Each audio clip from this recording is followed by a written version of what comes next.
प्रधानमंत्री नरेंद्र मोदी के विकसित भारत के सपने को राजस्थान साकार करता हुआ नजर आ रहा है। 5 साल में 350 बिलियन की जो इकोनॉमी राजस्थान को बनाना है, उसके लिए राजस्थान जोर शोर से जुटा हुआ है। सरकार ने 1 साल भी पूरा नहीं किया, लेकिन 18 लाख करोड़ रुपए से ज्यादा का जो निवेश है वो यहाँ पर आ रहा है। और इसके लिए अगर हम यहाँ बात करें, सभी विभाग सरकार इसमें जुटे हुए हैं। मुख्यमंत्री भजनलाल शर्मा, उद्योग मंत्री राज्यवर्धन राठौड़, राज्य मंत्री के बिश्नोई, मुख्य सचिव प्रमुख सचिव उद्योग Ajitabh Sharma, sir collective effort ही कहा जाएगा कि इतनी जल्दी अगर हम निवेश की बात करें तो ये जो निवेश प्रस्ताव है ये बना।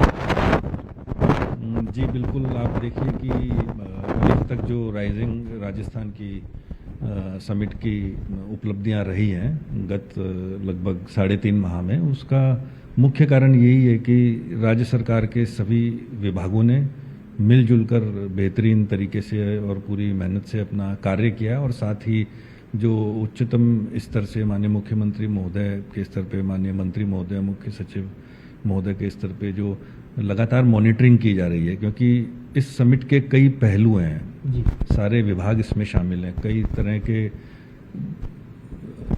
आप यूँ मानिए कि प्रतिदिन आपको कुछ न कुछ बहुत महत्वपूर्ण निर्णय करने होते हैं। केंद्र सरकार से भी संबंधित कई विषय रहते हैं जो निरंतर आते रहते हैं। उद्योगपतियों से भी कई विषय रहते हैं, बिजनेस हाउसेस के, इंडस्ट्रियलिस्ट के, पॉलिसी से लेकर के, और कुछ ऐसे भी प्रकरण होते हैं जो किसी कंपनी विशेष के होते हैं। उन सबको एक साथ हैंडल करने के लिए जब तक एक पूरी टीम की तरह सभी विभाग मिलकर के काम अगर नहीं करते तो इस स्तर पे ये समिट आज नहीं पहुंच पाते।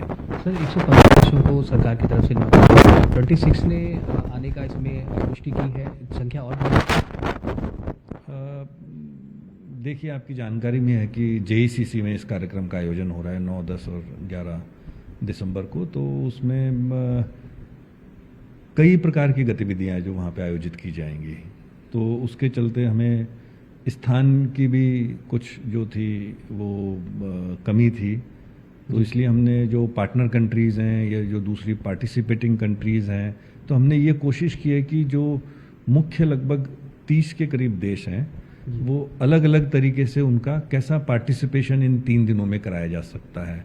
तो किसी को हमने एग्जीबिशन में स्पेस दी है, किसी को हमने एक अलग से सेशन करने के लिए, पार्टनर कंट्री सेशन के लिए हॉल्स उपलब्ध कराए हैं। कुछ जो कंट्रीज़ हैं उनके जो इंडस्ट्री डेलीगेशंस आ रहे हैं, उनकी हमने बिजनेस टू बिजनेस मीटिंग्स कराई हैं। जो यहाँ के स्थानीय इंडस्ट्रियलिस्ट हैं, बिजनेस हाउसेज हैं, या राजस्थान से बाहर के अन्य बिजनेस हाउसेज हैं देश के, उनके साथ उनकी बैठकें होंगी। कुछ हमने जो बैठकें हैं वो राजकीय विभागों से भी उन बिजनेस डेलीगेट्स ही करवा रहे हैं, और यह उन दूसरे देश से जो वहाँ की सरकार के जो प्रतिनिधि आ रहे हैं उनकी भी कुछ हमने बैठकें कराई हैं। तो यूँ मिला जुला करके, कुल मिला करके लगभग 30 के करीब देश हैं जिनका विभिन्न रूप में जो पार्टिसिपेशन इस समिट के अंदर होगा। तैयारियां अंतिम रूप में चल रही है, कितनी तैयारियां अब हो गई और कितनी?